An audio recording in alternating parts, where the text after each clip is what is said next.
Hello everybody, my name is EK and welcome back to the channel. Now, today we are checking out a Necromancer build that is sort of like a Vampiric, life-siphoning Minionmancer build that is going to be really fun to play in open world, but I just want to have a quick disclaimer here. It is not going to be any good in organized PvE or PvP content. So please don't bring this build into my raids or I will be very sad. Anyway, this build, as you can see in the background right now, what it's built around is you just want to have a lot of HP. You want to have a lot of life siphoning going on.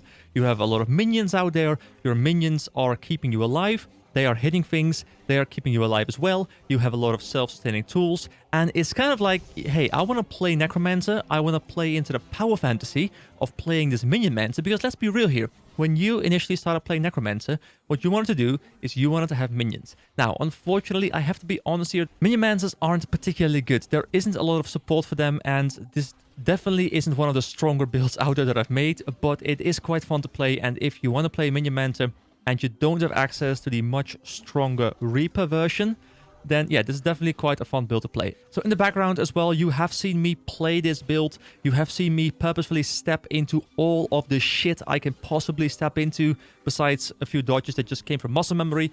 But you just saw me deal with the mushroom, stepping into everything, losing a bit of HP here and there, not really playing the build, not really going and doing any combinations of skills, just kind of standing there, tanking everything, and not giving a crap. Now, it's time I talk about my sponsor, me! Because it's my bank account that's paying for all of this. So, if you appreciate that, throw me those subscribes. I keep having people tell me I need to ask for subscribers more. So if you want to press that button, I would very much appreciate that. Anyway, you are here now to hear me talk about the traits, the builds, how this thing works. So let me dive into that straight away. First of all, let's talk a bit about the traits. The interesting one here is blood magic. It says your life for mine. It gives us this one, a mark of evasion. This says, leave a mark of blood when you dodge. Mark of blood is just going to allow us to get a bit of bleeding, a bit of regen when mobs trigger it. It's not the most amazing thing, but because we'll be constantly standing in this shit, this thing will keep proccing and this thing will keep healing us and give us some bleeding. Keep in mind the bleeding for later. Then we have Blood Bond. Cast Lesser Signet of Vampirism when you inflict bleeding on a foe that already has at least 3 stacks of bleeding. So remember, I told you, keep in mind the bleeding, because the bleeding is important here to trigger Blood Bond. And Lesser Signet of Vampirism says, mark a foe. Allied players will siphon life from that enemy. Now, unfortunately, as far as I'm aware, this doesn't work on minions, so you can't just have this thing active on your minions, and your minions will be healing you ridiculous amounts. But while you are attacking things yourself, you will constantly be regenning because the amount of bleeding we're getting is sufficient to just constantly be proccing the Lesser Signet of Vampirism and get the healing from your own auto attacks. Then Vampiric. Siphon health whenever you hit a foe. Minions siphon health and transfer it to you. So once again, we are constantly hitting foes, and at the same time, our minions are also constantly hitting it because, as you can see from the skill bar, we are running pretty much, well, not pretty much, we are running exclusively minions right now. And all of those minions, while they're attacking, will consistently be healing us. And obviously that works very well with the Lesser Signet of Vampirism. Then Last Rites. As long as you are not downed, allies near you do not bleed out. If they are downed, gain healing power based on your current health. Don't really care about this one a lot. It can be nice, I guess, when you're doing open world content and with a friend or something, and you want to make sure that they don't die so you can get the resin. Perfectly fine for that, but not really anything you really care about that much when you're playing solo content. Then we have Blood Bank. Gaining health grants a proportionate amount of barrier. Conversion amount increases while at full health. So in the original clip, you did constantly see me get some barrier. And this barrier comes from Blood Bank. This means that while we're full health, we keep getting healing as a barrier. So even if we get hit by a big hit, we have a ton of HP, we might have a ton of barrier on top of that, and it's going to be hard to even break our barrier, let alone damage our HP. And then even if there is damage on our HP, whatever, it doesn't matter because we constantly have healing going on. Moving on, I'll talk about Death Magic for a moment. This one is mostly about the minion skills. And here we have Armored Shroud. Gain Carapace when entering Shroud. So Carapace just gives us for 10 seconds 100 toughness. This just makes it harder to break through our barrier and thus our life pool. Then Flash of the Master. Minions have increased health. Gain Carapace for each minion you control. So we control, once again, all minions. This means that we constantly have a lot of stacks of Carapace currently active. So I now have nothing active, but I summon all of my minions. Here we go. Give me a moment. I have a lot of them. There we go. It's done. We now have 12 stacks. And keep in mind that we constantly gain toughness when we have Carapace. So this means we are much harder to kill than we would normally be. Then, Soul Comprehension. Your passive life force generation from nearby deaths is increased. So keep in mind, life force generation is what we need to be able to enter our Shroud skills, so our F1 in this case. And this bar fills up much quicker than usual. It also says, kills grant Carapace. So, Carapace, more toughness, much harder to kill. So you keep getting kills, you keep getting more life force, but you're also getting tankier as you kill things around you. When you enter Shroud, gain life force per stack of Carapace. So we are building up this Carapace. We go into F1. There we go. We got 3,000 Shroud, or life force, I suppose, just by going into Shroud. And then we go out of it again, and we build up the stacks again. So now we have Necromantic Corruption. Minions deal more damage and take conditions from you. The dealing more damage part is kind of nice, I suppose, because a lot of the damage from this build will be coming from minions, but also the fact that they take conditions from you. So imagine, you're playing slightly harder content, and this build, as I've shown, this build is possible to be played in Heart of Thorns. You can play the Path of Fire and the Dragons. It doesn't really matter where you play it, as long as it's not endgame content. This is perfectly fine for any open world content, really. But of course, because this is a core build, I'm kind of assuming that this is a player who is either stepping into Guild Wars 2 for the first time, and you are trying to have a build that is fun to play in core content, where this build is absolutely great, or you're someone who is stepping into the expansions, doesn't quite have all of the stuff unlocked just yet, and wants a build to have fun with while unlocking the elite specs. That's kind of where this build fits into the whole equation, and this build is perfectly capable of dealing with any content that a core build would have to deal with. So it says minions take conditions from you. So even if you play slightly harder content, you get Condi bombed by some mobs. It doesn't matter. The bleeds, the burns, whatever, the poison is going to be transferred to your minions. And then when a minion attacks, it transfers conditions to its target. So it's getting them from you and then transfers them to its target by hitting them. So you have constant Condi cleanse going on as well. Then Beyond the Veil, take reduced condition damage while at or above the threshold of Carapace stacks. And the threshold is 10, and keep in mind, we are at 12 with just these minions active, so we will pretty much consistently have Beyond the Veil active, which is 10% condition damage reduction, while also consistently removing the conditions from us with Necromantic Corruption. So this means conditions don't phase us almost at all. We care about power damage, and for power damage, don't worry, we have Barrier. Then, Death Nova. When you or one of your minions is downed, create a Poison Nova, summon a Jagged Horror when you kill a foe. So there's two things here. First of all, your minions go down, you summon a Poison Nova. Poison Nova, it drops a field on the floor, does some damage, applies poison, which deals damage on its own, but also has some healing reduction in there. So if you have some of those mobs that do have some self-healing, they don't really exist that much in the core game as far as I can remember from the top of my mind, but if you happen to run into something like that, Death Nova can apply the poison, reduce the healing, but also just deal a bit of additional damage. But then also summon a Jagged Horror when you kill a foe. So you kill something, you get another minion. And keep in mind, more minions means that you get more Carapace stacks. And then finally, we have Soul Reaping. Now, this is kind of where the thing I said earlier comes in, where I said there isn't really that much support for minion builds. And that is kind of shown here. So Blood Magic, kind of cool for the whole vampire theme. Death Magic truly is the minion line. And then, well, there are two options here. You can either go Spite or you can go Soul Reaping. Neither one of them really works that well on a minion build, but I do think Soul Reaping is the better one. So, Gluttony says increases the amount of life force gained from all sources, because you consistently want to be able to dip into your Shroud. So keep in mind, you have a lot of HP, you have consistent regen, you have consistent barrier, and then if for some reason you still drop to low HP, don't worry, second life bar. Life is good. Then Soul Marks. Marks become unblockable and generate life force when triggered. So, on Staff, you have 5 skills. One of them is just a projectile, but the other 4 are all marks. It's Mark of Blood, Chillblains, is Putrid Mark and Reaper's Mark. I'm actually a little bit sad that the 3 isn't called something Mark, because I feel like it should have been, but whatever, it doesn't matter. We're not here to talk about skill names right now. So you use these. They are, first of all, they are unblockable, which in PvE doesn't really matter too much. It's more of a PvP thing, but they generate life force, which is then going to allow you to use your F1. I'm not spending too much time on staff, honestly. It's kind of nice. Like sometimes I'll swap into it, throw all the marks down just for some life force generation if I want to go into my F1, because then I'll have full life force while I go in there. And that's a nice way to start with a full life bar going into Death Shroud. You can also use it for some fear here. You can use it for the Condi removal. You can use it for some chill, some poison, and of course the bleeding, which can be kind of important. Keep in mind if we want bleeding, because of Lesser Signet of Vampirism's trigger requirement of 3 bleed stacks on the target when we do use when we do apply bleeding, it needs to have 3 stacks already present on the target. So moving on, we have Sinister Shroud. Shroud skills gain reduced recharge. That's just kind of nice. You go into Shroud, you have more skills available, meaning you can hop in and out of Shroud more frequently because the skills in there will be off cooldown more reliably.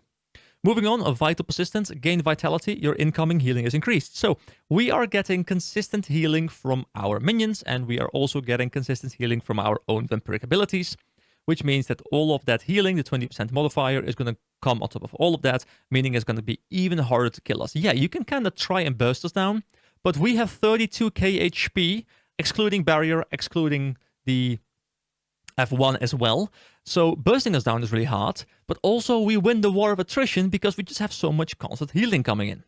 Moving on, Soul Battery, maximum life force is increased, so we can just have more life force, and I like starting a fight with a proper amount of life force. It just means bigger second health bar. You know, if first health bar isn't enough, get second health bar. If second health bar is enough, why not just get a bigger second health bar, guys? It's amazing. Then, Eternal Life. Gain life force every interval up to the threshold when not in Shroud.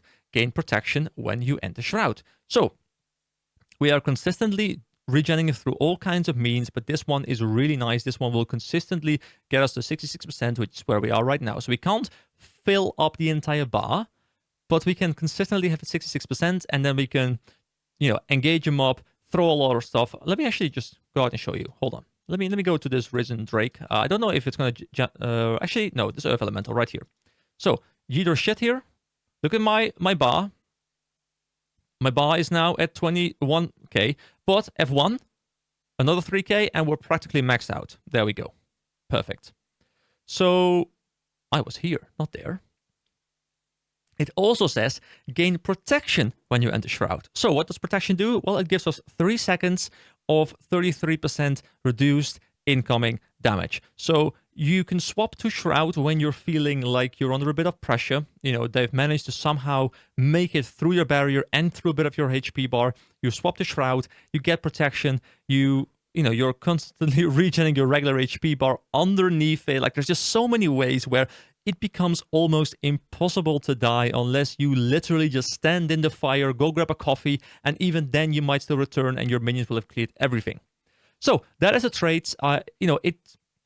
As I said, it is kind of a fun gimmick, and the idea of this series, just to go on a very, very quick side tangent here, the idea of this series is to provide builds that aren't necessarily super good, but builds that are really fun to play, that have a certain theme, and I'm trying to explore the themes to the best of my abilities, and hopefully present a build that is going to be fun to play to someone who's looking for that particular playstyle. So this build, once again, is not particularly good, but it does do the job that it needs to do. It's just kind of that the job it needs to do is not one that is really required in the game in general. And I kind of wish that ANET would at some point give us more minion support.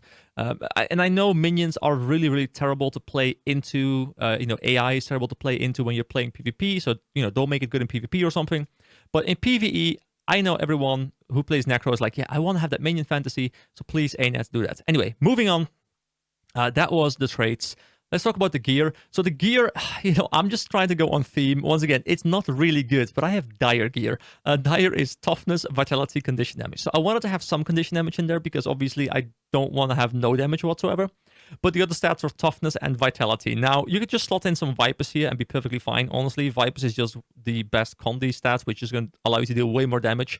But if you're going Vipers anyway, it's expansion stuff. At that point, you probably have Scourge unlocked, and why even watching this video when you can just go play some Conti Scourge is much better, just, in general. But if you want to play this build, Toughness, Vitality, Condition Damage, it's going to allow you to just become incredibly tanky. Toughness gives you more resistances, and Vitality is going to give you more HP. I have a superior rune of the Lich in there, which gives us Vitality and Condition Duration. So it's all playing into the power fantasy of, hey, I am this unkillable Lich, and I refuse to ever die. My minions will keep regenerating me, and I will have every tool available to me to just make sure I cannot physically die. Then, in the weapon, once again, we have dire stats on them. I have the Superior Sigil of Earth, inflict bleeding for 6 seconds upon critically hitting a foe. This one is mostly there because I just want to make sure that every single time we can proc Blood Bond, we are proccing Blood Bond. So I'm just trying to get as much bleeding as I can so that we consistently have that active. Then moving on here as well into the offhand, I actually didn't really have a quick Ascendant one here. I don't have a legendary Warhorn just yet, so, look at my beautiful exotic. It's the Superior Sigil of Blood. Steal a foe's health upon landing a critical hit. 5-second cooldown, so once again, playing into that whole power fantasy of, hey, I'm getting a crit. Our crit chance isn't particularly high, it's 9%, but if we're consistently hitting with 9% crits with a 5-second internal cooldown, yeah, we'll proc it sometimes. You can have some food in here, like maybe some crit food to amplify that. I haven't really touched food, and I will not touch food in this one because it's kind of optional, but if you want to have some food, grab some Vitality food, like play into the power fantasy or something like it. But yeah, that's how I'm running this. And I'm running the exact same ones in my staff. The other weapons, by the way, we haven't really talked about them. They are Dagger and Warhorn. Once again, playing into the power fantasy of the Vampire.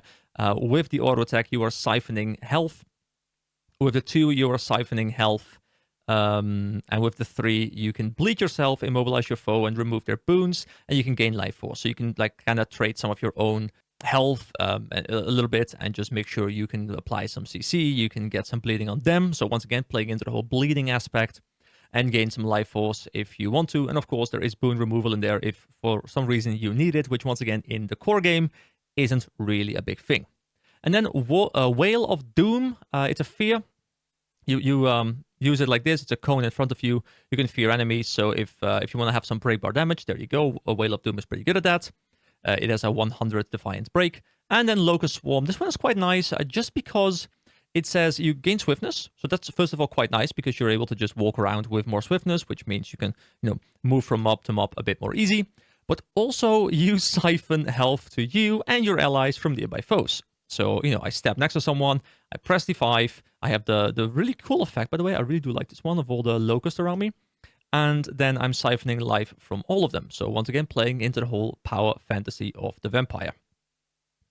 So that is all of the gear. Right here, we do have the trinkets. They also all have dire stats. Once again, if you want to run something else, it is perfectly fine. Oh man, I almost forgot. I was editing and I'm like, wait a second, I haven't talked about the Relic just yet. I'm still getting used to the fact that Relic is now a part of the game. It's a new slot that I saw and I'm like, oh wait, I haven't talked to the people about this one yet. So this is the Relic of the Afflicted, and I do have to say, I do think the really fun part of Buildcraft has kind of been reduced a little bit when Relics came in, because a lot of the really funny, weird 6 bonus thingies from the old system were removed. So I can no longer have like a really cool parrot or something, and that kind of sucks. But for this build, I'm using the Relic of the Afflicted.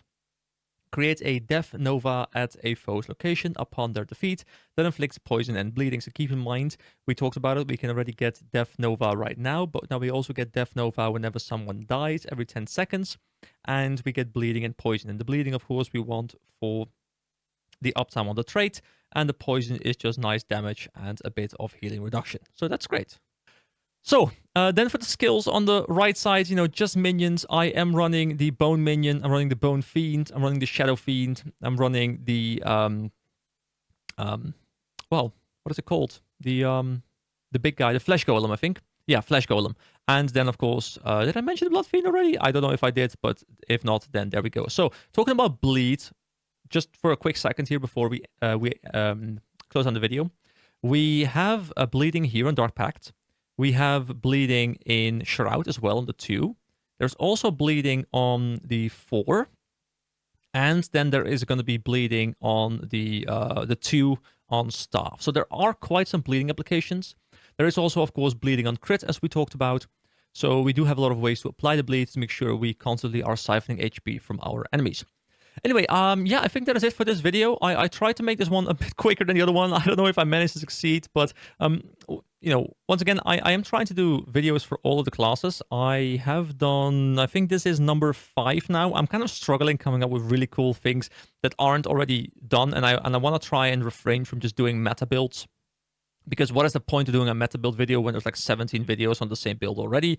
So I'm trying to figure like, hey, what is a cool build? So if you have any really cool ideas for builds, I'm trying to make sure I have one for at least every profession, like a core build, of course. Then please do let me know in the comments.